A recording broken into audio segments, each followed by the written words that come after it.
And good morning.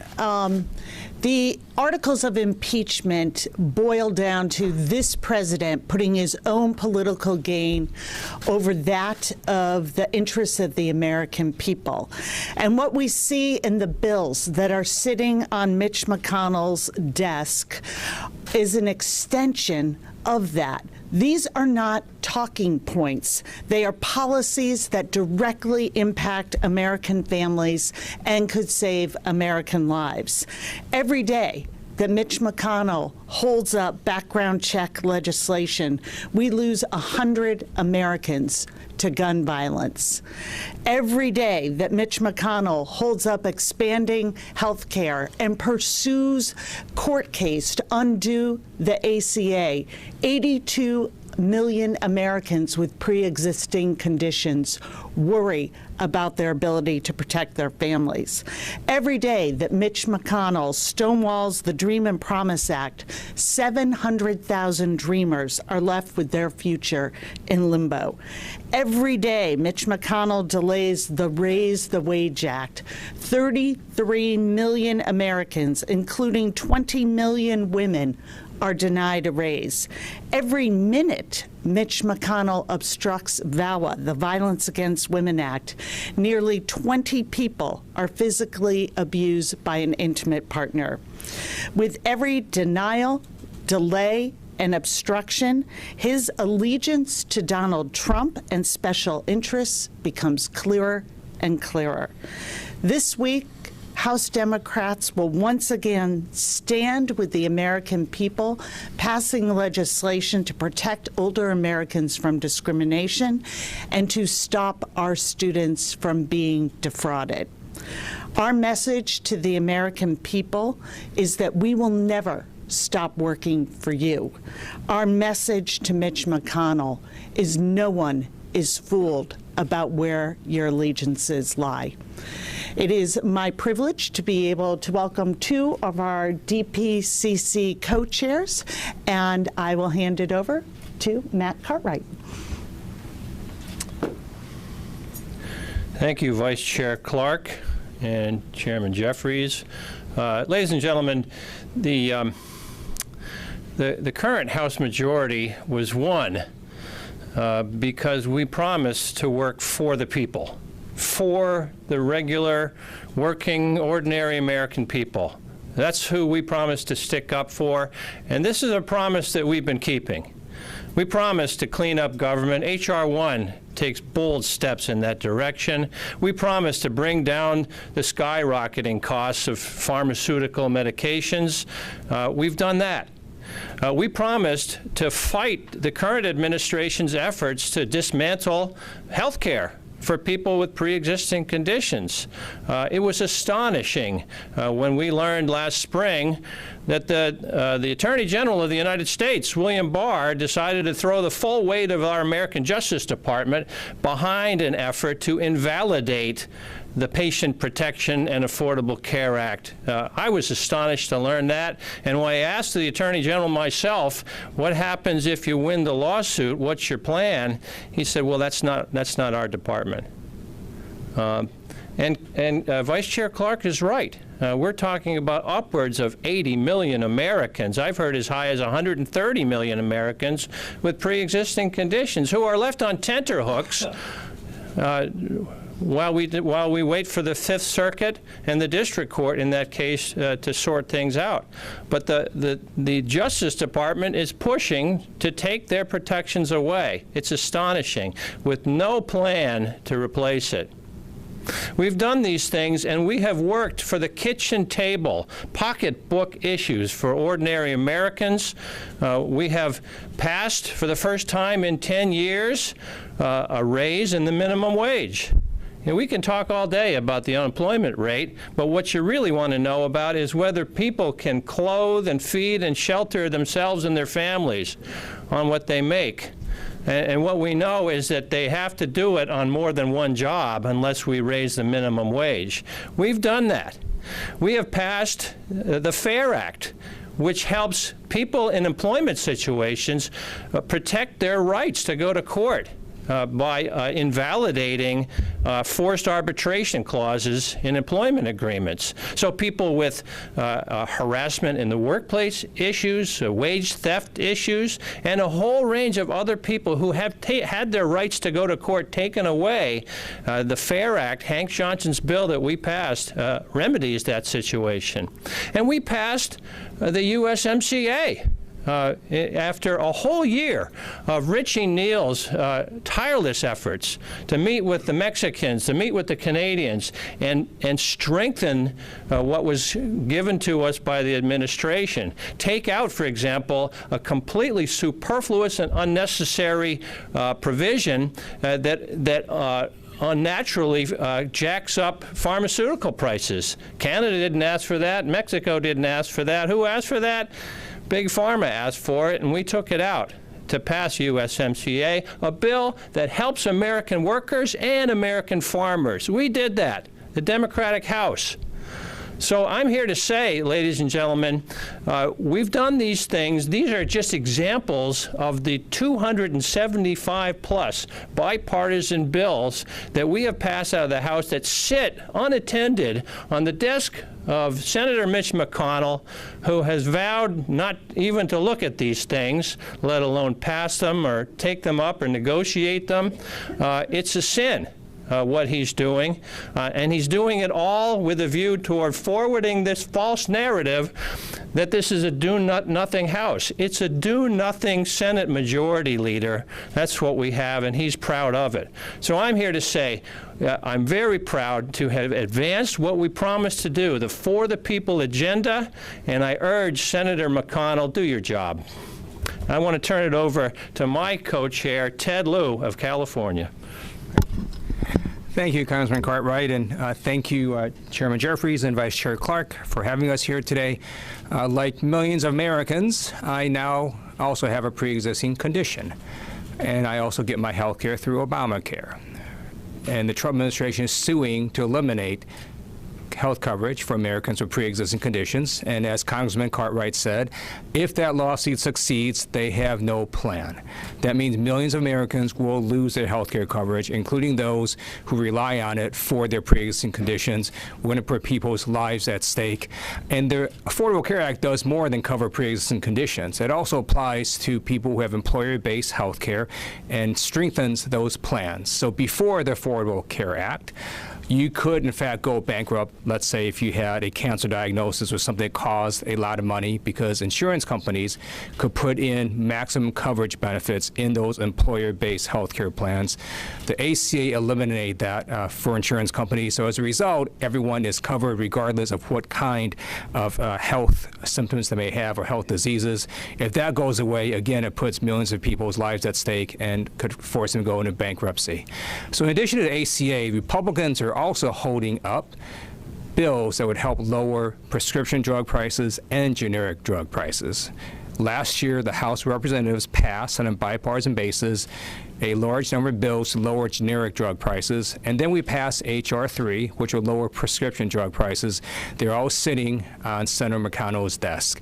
And I'm going to conclude now about veterans bills. So in addition to health care, we've also passed at least 25 bipartisan veterans bills that help veterans combat suicide, bills that will help veterans get jobs and transition easier, bills that are common sense. Some of them have Republican sponsors. Some of them are Republican bills. Many of them have Republican counterparts in the Senate. They're all sitting on Mitch McConnell's desk. So we're simply asking the U.S. Senate to do their job, put these bills up for a vote, and then move the American family forward. Thanks so much for having me here. Thank you, Ted. Thank you, Matt. Questions? Everyone's going to have lots of impeachment questions, so I'm going to start with Puerto Rico. What can you do? What are you considering? That's greatly appreciated, by the way. What can you do and what are you considering, and what are the options to get aid moving to Puerto Rico? Yeah, we're going to have a series of conversations led by the Speaker, Steny Hoyer, with substantial leadership and involvement from Congressman Darren Soto, of course, Congresswoman Nydia Velázquez, who spoke with great passion today about the crisis confronting the people in Puerto Rico. We're going to use an all-hands-on-deck approach. And the president's refusal to spend a dime on these American citizens who are in peril is just a stunning abdication of his responsibility. It's unacceptable, it's un-American, and it's unconscionable, and we're going to make those points loudly and clearly to the American people. We're also going to explore our legal options, as well as the options that we have available as a separate and co-equal branch of government. In fact, a first amongst equals as it relates to our placement in Article 1 and the origination clause of the Constitution, which gives Congress and the House the sole power of the purse. And the president, again, is once again behaving like an authoritarian dictator, and it's shameful. Can I just? Yeah. I just wanted to add to that about Puerto Rico, where we have 3.5 million Americans waiting for this government, for their U.S. government to respond to their needs. We had a hearing on appropriations back in the fall, where we had the Trump administration come in after they missed their legal requirement to release the aid that had been appropriated by September, to begin the process of putting this aid into the hands of Puerto Ricans. They had no answer for why this was not being done.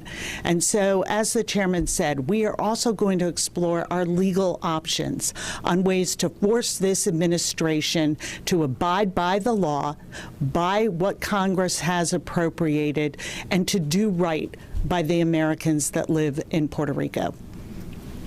I have two related questions. One is, does the House have any plans to subpoena Bolton? And the news about the Burisma cyber attack, how does that influence or have any role or impact on impeachment and this broader story? Two very important questions. There has been no decision made as it relates to whether the House will consider subpoenaing John Bolton. Nothing has been ruled in, nothing has been ruled out. But at the present moment, the ball is in the Senate's court. And as was detailed in an extraordinary fashion by Ted Lieu and Matt Cartwright, what is the Senate doing such that they don't have time on the calendar to hear from witnesses like John Bolton and Mick Mulvaney? We have sent over 400 bills, 275 of which are bipartisan in nature. We've sent over bills to protect people with pre-existing conditions, strengthen the Affordable Care Act, drive down the high cost of life-saving prescription drugs, address the gun violence epidemic, reauthorize the Violence Against Women's Act, defend the Dreamers and create a pathway towards citizenship, increase pay for everyday Americans, confront the climate crisis, defend our democracy in the era of voter suppression once and for all. The Senate is not taking up any of those bills. What are they doing? Such that they do not have time, apparently, to hear from John Bolton or Mick Mulvaney or review documents. It's part of a cover-up because Moscow Mitch and the Senate Republicans cannot defend President Trump's stunning abuse of power and his shakedown scheme in pressuring a foreign government to target an American citizen. We are going to look at the most recent revelation as it relates to Russia's cyber attack on Burisma and entities within a sovereign Ukraine. But as the Speaker has indicated on several occasions, all roads seem to lead to Putin as it relates to this administration. And Vladimir Putin appears to be at it again as it relates to potentially manufacturing evidence to interfere in our election in 2020 to help his buddy Donald Trump again be artificially placed in 1600 Pennsylvania Avenue. That would be a disgrace. And my wife is from Brooklyn. Yeah. Brooklyn is always in the house.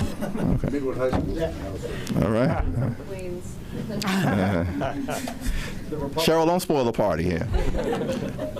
Republican leader McCarthy indicated that he thought that Joe Biden should suspend his campaign if we're going to have 4 Democratic senators running for president having to sit. Is there... Who? Who said that? Kevin McCarthy. This Who? He's not from Okay. Is there any indication, do you think that there's any fair way to do this across the board for the DNC and the Democratic Party, if you're going to have the bulk of your field here, that there's any way to say, all right, how do we handle this as a party so that each of those candidates get the fairest field if they have duties across the board? Yeah, I'm going to yield to my colleagues. We're going to continue, hopefully as a party, to affirmatively talk about creating prosperity in every single zip code for every single American. That's what the Democratic Party is all about. We will not take political advice from Kevin McCarthy. I yield to my colleagues.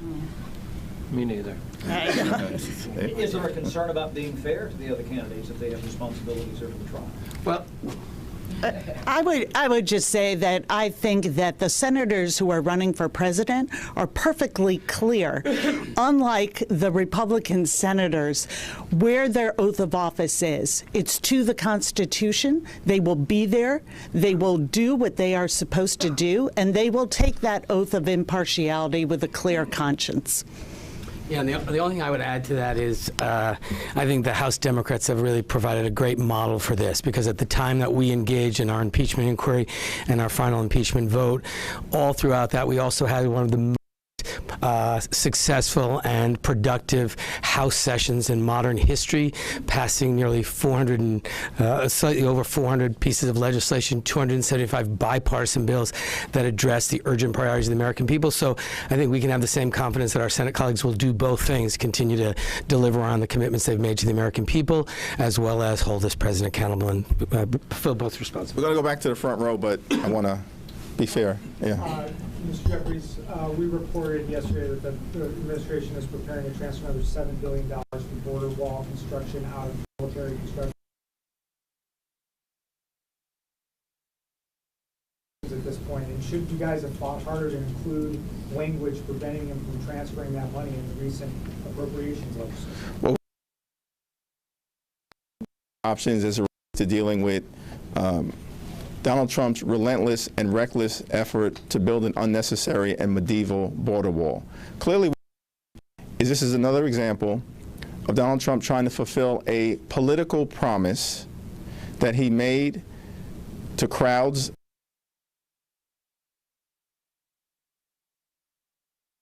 to do with the safety and security of the American people. It was an issue that was briefly discussed in the caucus meeting today. Those discussions will certainly continue. One question on impeachment, one not on impeachment. Not on impeachment, what's your response to this idea now that not only were State Department officials not notified, but also President Trump saying it doesn't matter more if it doesn't or not? And then on impeachment, can you talk about the importance of the role of the impeachment managers, this sort of high stakes that they have in terms of trying to make their case in the Senate, and whether you think you do a good job at this point? I have no expectation to serve as an impeachment manager. I have a day job, and I look forward to continuing in that day job as chair of this tremendous House Democratic Caucus to continue to advance our For the People agenda, keep the focus on health care, infrastructure, and of course cleaning up corruption in Washington. Anyone else want to respond to that particular question? And the importance of the role of these managers, it's a high stakes situation right now. Yeah. Well, we have a tremendous number of very capable individuals, particularly who serve on the Intel Committee and the Judiciary Committee, led by Chairman Adam Schiff, as well as Chairman Jerry Nadler. It's my expectation, though it's the Speaker's call, and we have complete confidence in her, that Chairman Schiff and Chairman Nadler will play a prominent role in carrying the message over in the Senate in the context of a trial. There are also two very distinguished members of the Judiciary Committee who are here today, who I would expect, or certainly would be tremendous impeachment managers. But again, that is a question to be addressed by Speaker Pelosi. We'll get to the second. I want to add my 2 cents to the question about consulting with Congress. It's a disappointment to me that the administration feels the need to bend over backwards not to consult with the Congress. I don't know why they do that. There are, at least with the Gang of Eight, I mean, you think about the breadth of experience and the wisdom and the knowledge that these people could add to the discussion. And for the administration to assume oppose and lean fallacy. It's short, and it's a disappointment to me that they do that. So both the Attorney General and the President have suggested that imminence isn't required. I urge both of them to declare war. So before the president can engage in warlike actions, he has to get an authorization for the use of force. There's only 2 that Congress has passed: 2001 AUMF, 2002 AUMF. One applies to Iraq, and the other applies to terrorists connected to 9/11, none of which would have authorized the use of force by Donald Trump. As a result, the only other way the president can use force is for self-defense under Article 2 of the Constitution. That requires imminence. So for the president and attorney general to say that that's no longer required, they're essentially saying they're engaging in unconstitutional, illegal actions, and that is unfortunate, and I think the American people understand it for what it is. I just wanted to add that we talked about in caucus today that the 4 founding fathers foresaw that we may have a rogue president, which we do. But what they didn't foresee is that Congress would also be rogue.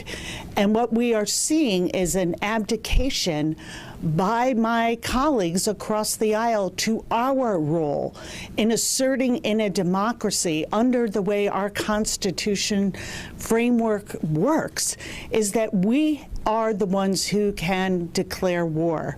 We have the power of appropriations and the purse, and we have to stick up for that, and we have to assert that role and protect it, because it is vital to protecting the American people.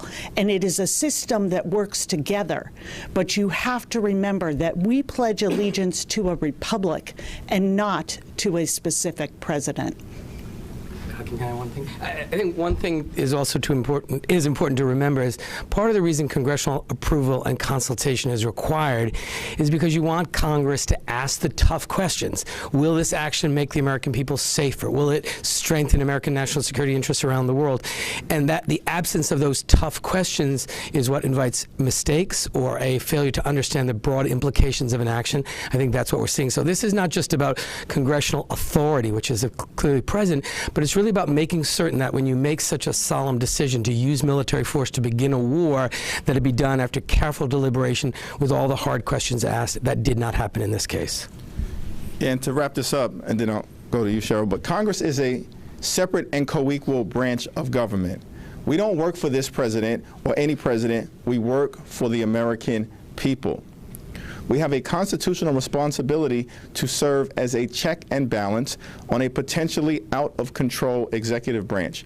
That is the formula that the framers of the Constitution came up with, because they didn't want a monarch, they didn't want a dictator, they didn't want a king, they wanted a democratic republic. There is nothing more important than issues of war and peace. That is why Article 1 of the Constitution makes clear that Congress has the sole authority to declare war. As my colleagues have indicated, the only exception to that, in the absence of an authorization for the use of military force, is an imminent threat to the safety and well-being of Americans. The president has now proclaimed that doesn't matter. He essentially has indicated he's a king, he's a dictator, he's a monarch. And he can start a war if he wants it, without consultation or the approval of the American people. That is a stunningly unconstitutional admission that he has made to the American people. And people of goodwill, Democrats, Republicans, and independents should be shocked by the behavior that we're seeing from this president and the fact that he's willing to lie, apparently, about the alleged nature of the threat that prompted him to strike General Soleimani. No one that I've spoken to has seen any evidence, apparently including the Secretary of the Department of Defense, that there were 4 specific embassies that were under imminent threat. So the Speaker indicated that she was withholding the articles of impeachment in order to, in essence, get Mitch McConnell to commit to witnesses and documents. And he hasn't done that. So what's changed to make her decide to send these articles over now? Well, the Speaker never indicated that her objective was to get Mitch McConnell to change his behavior. She made it clear that part of our objective collectively as House Democrats was to make sure there was a fair trial in the Senate. There's a distinction, because as it relates to the trial proceedings, unlike Mitch McConnell's ability essentially to block all of the bills that we have passed in the House on behalf of everyday Americans to make life better for them, he has that singular ability in the Senate. Mitch McConnell does not have that singular ability in the context of the impeachment and removal trial, because effectively it will take 51 senators to make a decision as to what the trial would look like. And so the Speaker's decision has created space for individuals like Susan Collins and Lisa Murkowski, and most recently, Mitt Romney, to publicly and expressly say individuals like John Bolton should testify if the Senate is going to conduct a fair trial. So we are 3/4 of the way to seeing a fair and comprehensive trial in the Senate as it relates to Donald Trump's abuse of power. That alone was a tremendous objective that has been accomplished, because what Mitch McConnell apparently wanted to do was move immediately to dismiss any impeachment articles that we sent over. Who's the last 1/4 of that? We'll see. And do you think you'll get one? Hope springs eternal. That doesn't sound very optimistic. We'll see what happens in the Senate, but I think there's been substantial movement. That's a good thing, and we still need to hear from individuals like Martha McSally, Joni Ernst, as well as Cory Gardner, of course, amongst several others, Lamar Alexander. There are any number of individuals who hopefully decency will prevail. Michael Bloomberg told us in Texas over the weekend he might spend up to $1 billion of his own dollars, even if he's not the nominee, to help the party, to help whoever the candidate is. I wonder what you feel about that much money from one individual. Is there a limit? Would you be happy for $5 billion of his dollars, $20 billion, before someone becomes, as you say, a king, a dictator, and a monarch? Well, obviously, I think that Michael Bloomberg's entry into the race, personally as a New Yorker, and I yield to all of my colleagues, has been an important step in a broad field to articulate part of the Democratic perspective amongst the ideologically gorgeous mosaic that we have from the center to the left. And the American people deserve a robust discussion, because we're in a very challenging moment about how we move the country forward. And Michael Bloomberg will have a lot to say in that regard. The way the current campaign finance laws are written, he's got the First Amendment right to spend his resources in a manner that he deems appropriate, and that's a right that he's chosen to exercise on behalf of his candidacy and potentially on behalf of the effort to make sure that we move as a country in a different direction beyond Donald Trump. I support that effort to the extent that I support the fact that the country needs to move beyond this current presidency that we have right now. Anyone else? Anyone else? Is there a limit to how much one individual? What do you get for $1 billion? I mean, I would just add to the chairman's comments that, former Mayor Bloomberg is also investing substantially in voter registration efforts in key battleground states. I think his commitment to spend what he has earned in his lifetime is a recognition of his assessment of the danger of a second term of Donald Trump. And I think to the extent that he's willing to commit resources to make certain that the Democratic nominee, whoever it is, prevails, I'm grateful for that. And I think Mayor Bloomberg has a long record of investing in. I was a founding member of Mayors Against Illegal Guns with Mayor Bloomberg. He has a long record in investing in environmental efforts to respond to climate change. So I think this is an unusual moment in the history of our country, and I think devoting resources to ensuring that the Democratic nominee for president wins is essential. I just want to so the House passed H.R. 1, campaign finance reform, because we saw the effect of money in politics. But until folks really get upset about Sheldon Adelson, the Koch brothers, corporate super PACs, Republican super PACs spending vast amounts of money, I simply reject the premise of your question. You, Ted. Last question. This is a non-impeachment question for Congressman Cicilline. Can you update us on the status of the antitrust investigation that's going on in the House? I know you had a field hearing on Friday, but when do you expect to wrap up that investigation? And are you still talking to big tech CEOs on potentially coming to testify? Yes, so the investigation, I hope, will conclude in the first quarter of this year with the expectation that we will have a final report and a set of recommendations early enough to be able to move forward with the introduction of legislation. We have a field hearing in Colorado. We'll probably have at least one or two more hearings, maybe one additional roundtable. What has been very exciting is this has really been a bipartisan effort, and the expectation is, while we may not agree on every solution, that we'll have a set of proposals that enjoy bipartisan support. And as I've said throughout the investigation, it is hard for me to imagine we would complete this investigation without hearing from some of the key CEOs of the major technology companies.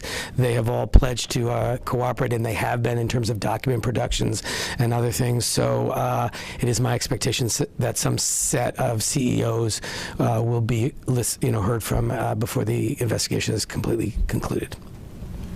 Yeah, House Democrats, we're gonna continue to fight for working families, middle class folks, and senior citizens. We're going to continue to fight for the poor, the sick, and the afflicted. We're going to continue to fight for the least, the lost, and the left behind. We're going to continue to defend our democracy. We're going to continue to fight for the people. Thank you. Thank you.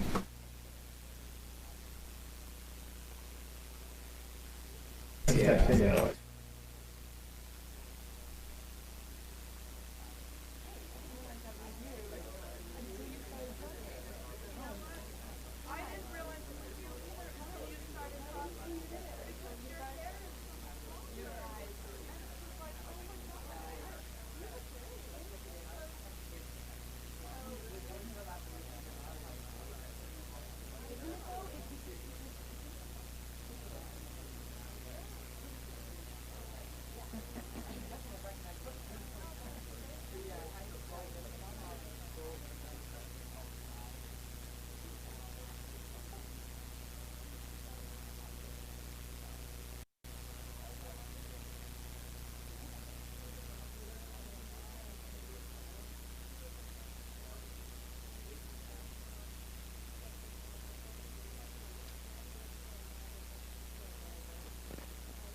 Yeah.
great. Oh, there it is. Yeah, Right there. Okay. Hey, John.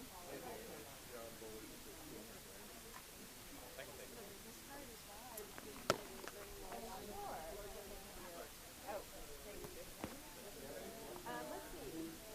No, I don't, not on me. Okay. I have one of my guests now, but, yeah, let me, or else I can do.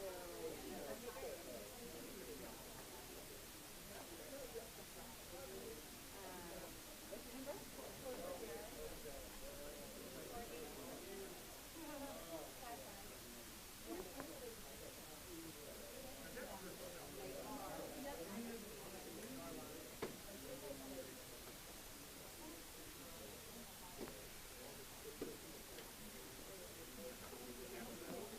This is my number, and then I'll send you the Perfect. And this is Kyle. Hello. I don't even know your official Kyle. Researcher. I'm a researcher, yeah. Associate producer. So, yeah, and this is Megan. You're an undergrad at Northwestern? I am. Oh, cool. Okay, yeah. So I went and talked to her class last night. She was in the class. Oh, nice.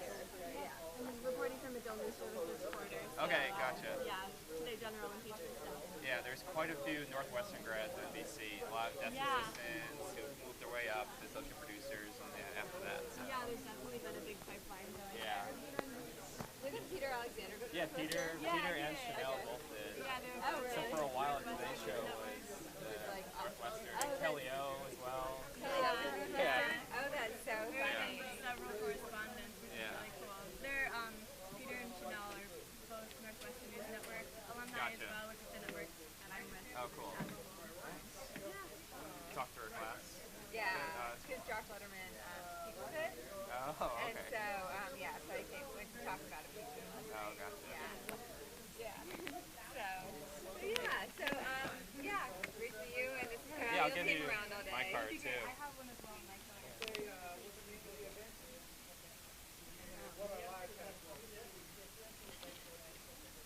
Yeah, my title is weird. Researcher does not fit like what I do here. Right, Like, I know. the other and it's researchers like, are like with correspondents and they do research for them. But like I'm just you're doing here. what we're all doing. Yeah. I know what she says. I know, so I can remember, like, an AP or researcher. Well, the funny part was when I got my new job, I met with Tony and he was like, "All right, you start your new job as an AP," and I was like, "Wait, what?" And he's like, "Oh, I'm a researcher." It's different in the pay scale. That's the only Is the difference. AP make more? Yeah, they Is it make like, more. is it higher? It's a higher position. That's, Okay. Yeah, that's why they just moved me from fellowship to researcher first. I was like, I'll take it. Here you go. Yeah. Okay. Of course. Okay, great. Well, good luck today, and you'll see Kyle around a lot on the House side. Yes, Great, yeah. I'll look out for you. Yeah, and I do the House and Senate, so. Awesome, great. I'm sure I'll run into you all. Yeah. Yeah.